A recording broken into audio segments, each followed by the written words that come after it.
45 ડિગ્રીની આ ભયંકર ગરમીમાં બહાર નીકળે તો લૂ લાગવાની જ, પણ ઘરમાં આવતી હીટ વેવથી બચવા માટે આજે રસોડામાં વપરાતી કુદરતી વસ્તુમાંથી બનતું એક એવું પીણું બનાવશું જે રોજ સવારે બનાવી આપણે બધા પીએ ને તો જરા પણ ગરમી કે લૂ નહીં લાગે, હીટ વેવથી બચાવે અને શરીરમાં અંદરથી ઠંડક રહેશે।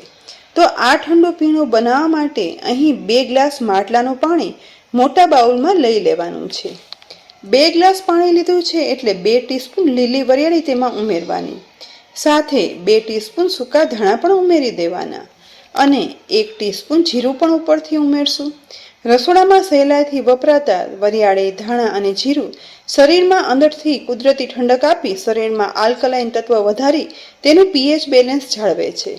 હવે 2 ગ્લાસ આ પીણું બનાવવા માટે સાથે અહીં મેં લીલી કોથમીર એટલે કે લીલા ધાણા છે ને તે 25 ગ્રામ લીધા છે। આ કોથમીરને તેની મોટી દાંડીથી અલગ કરી પાન અને નાની દાંડી છે ને તે સહિત કટ કરી અને આ પાણીમાં ઉમેરી દેવાના છે। શરીરમાં રહેલી તજા ગરમી અને મોંમાં પડતા ચાંદા મટાડી શરીરને કુદરતી ઠંડક આપનાર કોથમીર છે ને તે શરીરનું ડિટોક્સિફિકેશન કરી લૂથી બચાવે છે। અહીં કોથમીરના પાન પણ પાણીમાં વીણી અને ઉમેરી દીધા છે। હવે ચમચા વડે જ એક વખત આ બધું મિક્સ કરી લેવાનું છે અને રાતે આ બધું મિક્સ કરી અને આ મિશ્રણને ઢાંકણ ઢાંકી લગભગ 8 થી 9 કલાક પલાળવા માટે રાખી દેવાનું। સવારે અહીં પાણીમાં સૂકા ધાણા, વરિયાળી, જીરું અને કોથમીર ઉમેરેલું આ પાણીમાં બધું પલળી ગયું છે અને કલર પણ થોડોક પાણીનો ડાર્ક થયો છે।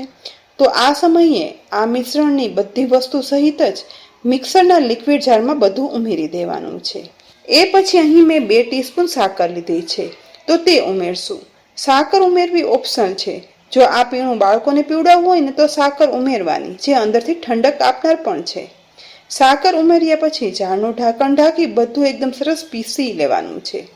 પીસ્યા પછી બનેલા આ મિશ્રણને ગળણી વડે ગાળી લેવાનું છે। ગાળ્યા પછી પીસાયેલા વરિયાળી, સૂકા ધાણા, જીરું અને કોથમીરનો ક્રશ છે ને તેનો ઉપયોગ રસોઈમાં પણ કરી શકાય છે। નીચે તરફ આછા લીલા કલર સાથે કુદરતી વસ્તુથી બનેલું આ પીણામાં જો બરફ ઉમેરવો હોય ને તો પણ ઉમેરી શકાય અને નહીં તો નળના કોઠે રોજ સવારે 1 ગ્લાસ પીવો અને ઘરમાં બધાને પીવડાવો ને। આવી ભયંકર ગરમીમાં બહાર જવાનું થાય તો પણ હીટ વેવ નહીં લાગે। ફ્રેન્ડ્સ, અત્યારે ખૂબ જ પડતી આ ગરમીમાં ખૂબ જ ઉપયોગી કુદરતી ઠંડા પીણાનો આ રેસીપીનો રોજબરોજ ઉપયોગ કરજો। રેસીપી ઉપયોગી લાગી હોય ને તો લાઈક કરી અને શેર કરજો। સાથે જ અમારી kitchen series YouTube channel subscribe કરી અમારા ફેસબુક પેજને લાઈક કરી અને ફોલો કરજો, જેથી આવી ઉપયોગી રેસીપીના અપડેટ્સ તમને તુરંત જ મળે। આવતીકાલે ફરી મળશું નવી રેસીપી સાથે। ત્યાં સુધી આવજો।